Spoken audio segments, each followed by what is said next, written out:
Hi everyone and welcome sa ating new episode of Few Minutes with Harvey. Good afternoon guys. So today is still our day 2 here in Barcelona. So before anything else, kung bago ka lang sa ating channel, do not forget to like, comment, share, and subscribe. And pakita din ang notification bell for you to be updated on our latest uploads. So this vlog is a continuation vlog of our La Boqueria and our paella and sangria session from Get Your Guide. And then you can just watch it on our previous vlog and nandun na yun. Nag-start ako ng vlog ngayon because we will be going to Montserrat and I will be showing you kung paano kayo bibili ng ticket. Medyo madaliin ko na to guys ha. So ito yung vending machine na kailangan yung bilhan. And then in here, you can just click English. If you can speak other language, then you can do it. Then Montserrat combined ticket.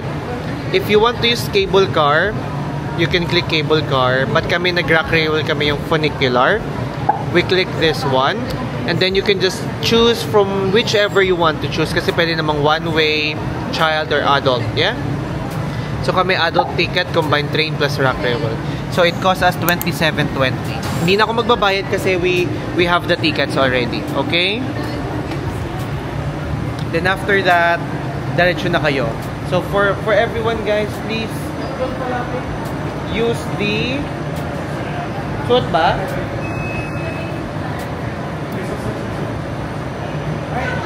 Pwede nyo mong isuksok lang guys, ganyan.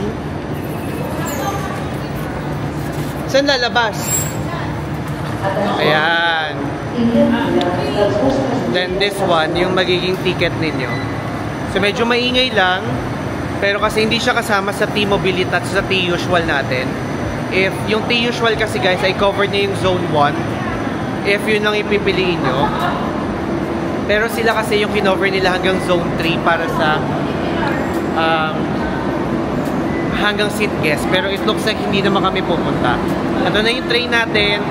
You can just use City Mapper para mas madali nyong manavigate. Dahil yun ang pinaka-convenient for Europe travel. Kasi yung ibang vloggers natin, they are using Google Maps. I mean, okay naman din siya. Pero for those people na gusto magmadali or mas madali yung access nila, so might as well use the City Mapper kasi yun yung mas applicable dito sa Europe. So sasakay na muna kami pa Montserrat and then we'll let you know, alright? For after 1 hour, nandito na tayo ngayon sa may Catalonia. Andito na tayo sa may pinakailalim ng Montserrat. So, isa to sa mga mountain range dito sa Spanya. So, ito ay part ng Catalan Pre-Coastal Range according sa ating search.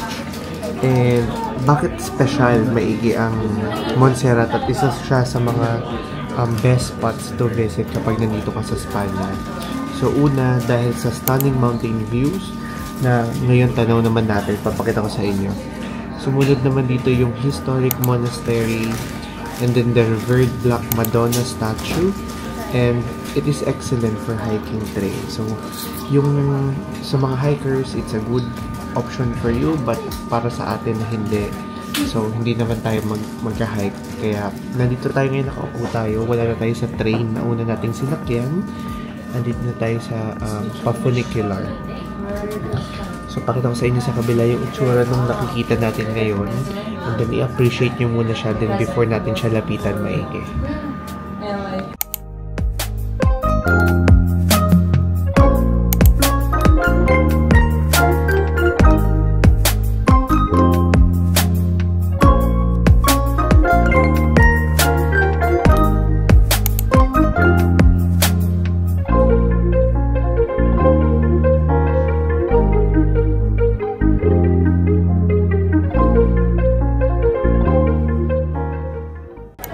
Bale, 15 minutos ang total oras ng biyahe natin mula sa baba paakyat.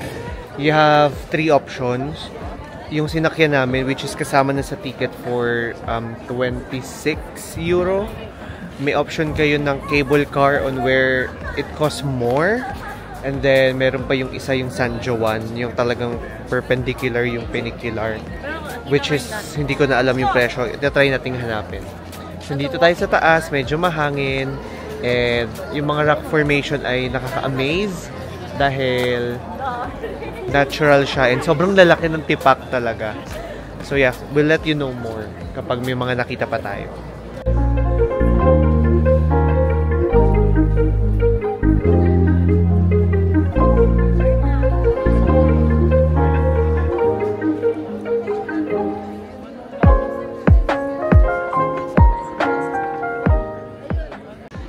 Kung naghahanap kayo ng makakainan dito sa pinaka-ibabaw dito sa Montserrat, meron sila ditong cafeteria na self-service buffet.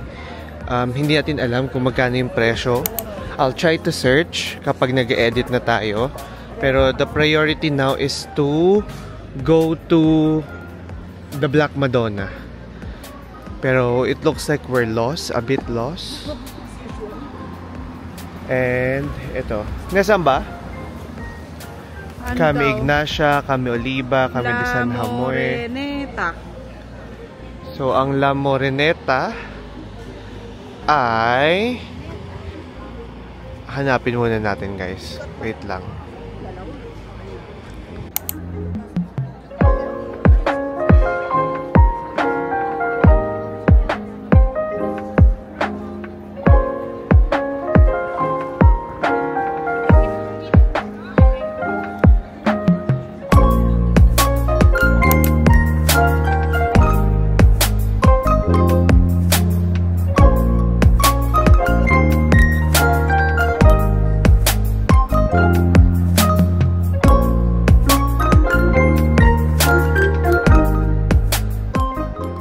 Nandito na tayo sa pinaka-facade ng simbahan. So, from the entry point on where yung pinapakita nyo yung tickets, guys, I highly suggest that you book it in advance. Kasi katulad namin, may entry ticket naman kami papaloob ng shrine. Pero hindi namin nabili yung ticket ng makikita mo yung Black Madonna ng harap-harapan. So, if you really want to see the Black Madonna, like, in front of you, pero hindi mo siya mahahawakan, pero makikita mo siya, might as well book it in advance. So, titingin natin yung sa loob, then we'll read more about the explanation kung ano yung meaning ng pinaka-facade, and then didiscuss ko din siya sa inyo. Grabe guys, sobrang ganda naman ng simbahan. Sobrang intricate niya, patay pa yung ilaw, so napaka-solemn nung dating nung church. Bago nandun sa harap yung Black Madonna. Feeling ko sinaway din tong mga... Ay hindi naman sinaway. Okay lang, pwede tayo mag-video. Hindi tayo nag-post ng video guys, pwede tayo mag-picture. Basta magdadasal ka lang ng maayos at saka tahimik ka lang. Grabe, ang ganda. Pakita ko sa inyo.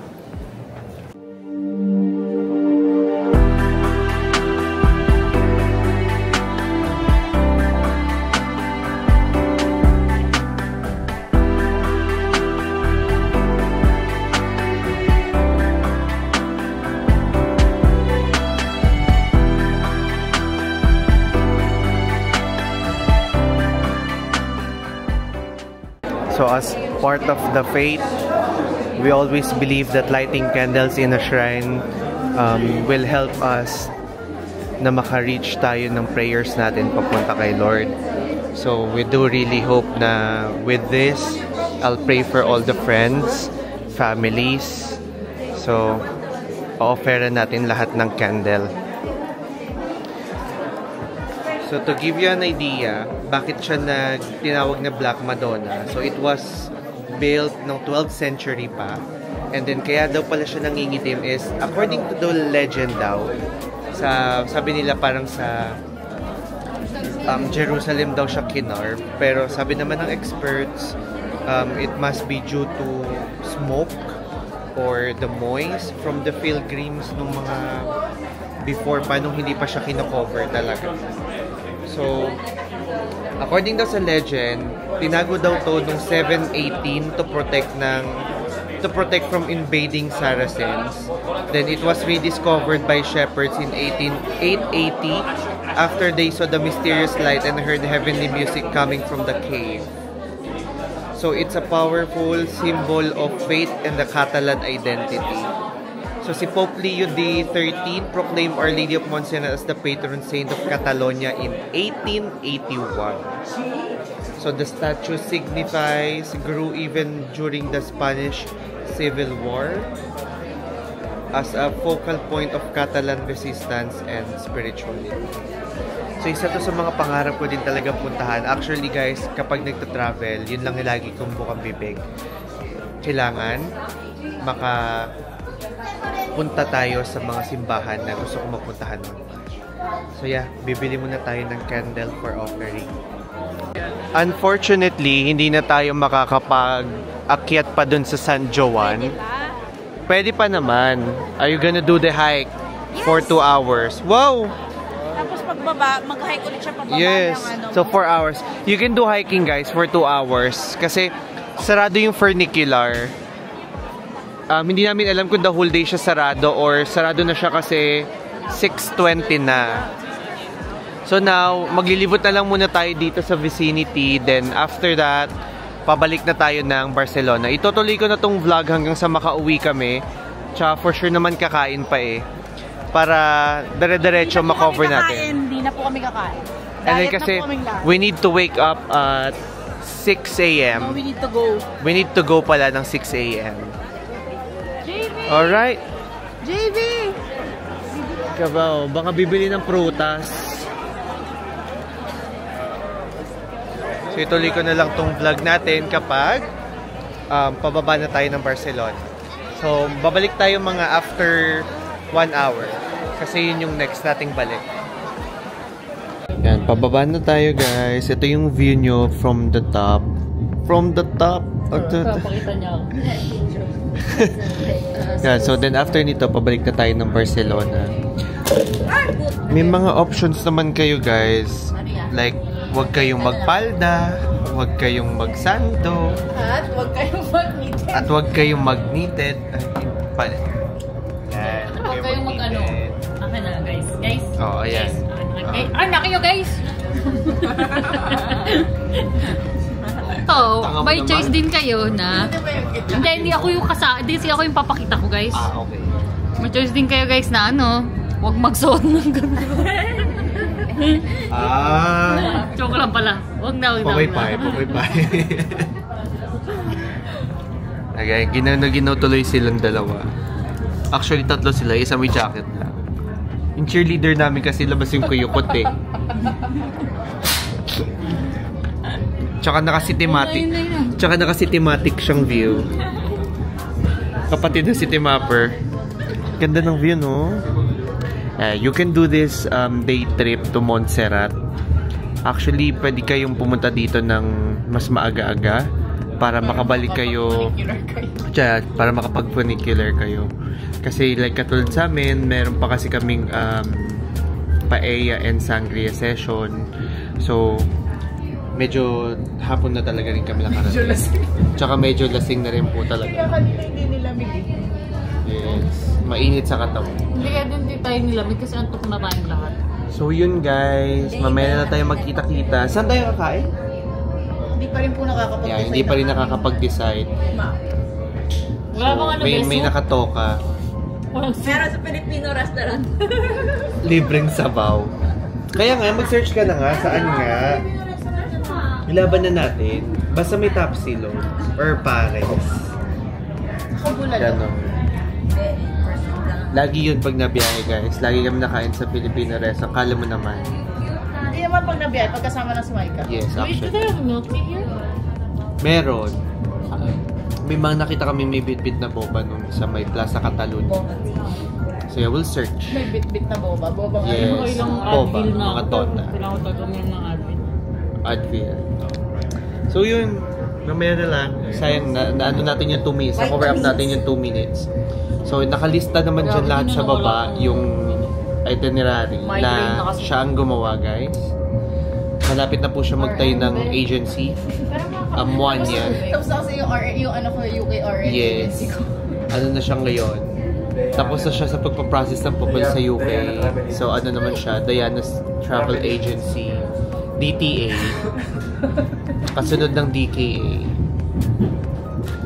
So yung itinerary makikita niyan, magpo-pop up naman yan from time to time sa mga ang tawag dito? Description natin. Mag-like naman kayo po. Tsaka huwag kayo mag-skip ng ads. Ako di kasi nag-skip yung ads. Kasi sayang. Pero okay lang, mag-premium kayo. Mas better kasi yung premium. Sabihin ko sana, wala kasi kang ads eh. Kasi nga premium, so mas malaki din yung cover dun sa akin. Pag YouTube Premium? Oo, kasi pag walang ads, automatic yun, nakikredit lahat ng ads. Kasi naka-premium ka. Kaso tayo dukha maralita. Libre lang yun. Wala talaga. Kailangan natin mag-antay. Ha? Sino naka? Premium. Yeah, premium. Huwag nyo namang hiramin yung account niya. Ending isang account lang yung nanonood. Hindi mas lugi naman ako doon. Okay lang yung Amazon. Okay lang yung Amazon. Kasi nakikinabang kami. Pag kailangan namin ng next day delivery. Ano yun? Football court? Tsaka dito na po tayo sa Daang Bitupa sa Quezon. Ayan. Sa Sierra Sa Zigzag Road po ng... Saan yun? Baguio. Baguio. Ayun, Bituko Manok nga sa Quezon.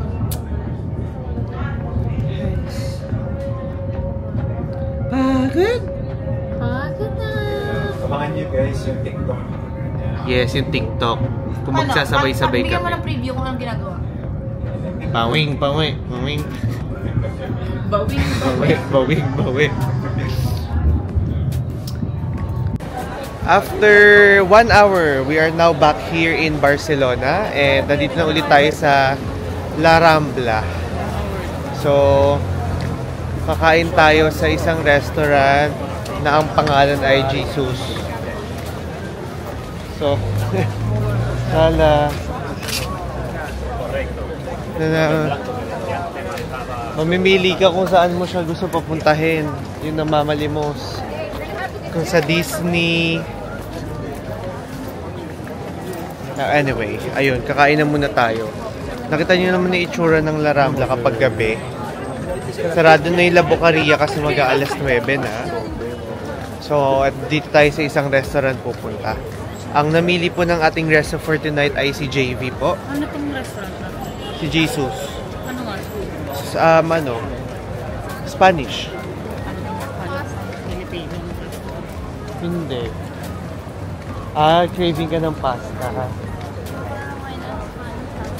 Hindi ka pa naman nakakain ng Spanish, eh.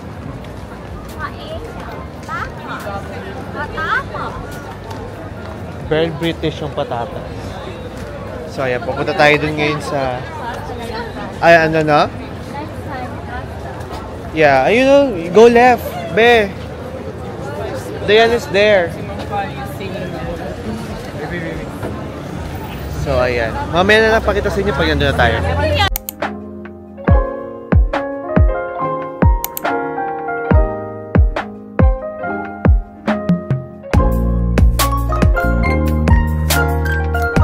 Dito tayo kakain and antayin na muna ayusin yung table.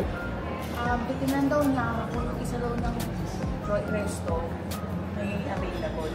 Okay. So, check lang daw kung may available space pa para sa amin. So, if hindi ka loob, lipat. Ganun lang naman. So, yeah. Picture na lang natin, i-video na lang natin yung food kapag nakapag-ready na kami.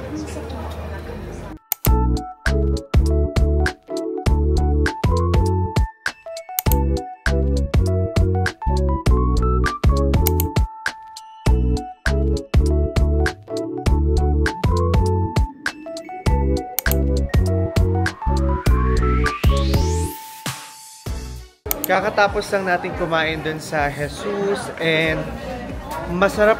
Actually, yung pagkain ay okay. Masarap naman siya pero I feel like may dapat pa siyang ikasarap. And then, yung hindi namin ina-expect na ganun kadami yung serving niya kasi akala namin maliliit lang na plates. Pero sobrang dami pala talaga ng serving niya for its price. So ngayon ay magde-dessert na lang muna and then after this, tapos yung araw namin. So, pakita ko lang sa inyo before ako magbabay. Waka nga. Ano ba ang nadarama? Huwag nang pali-pali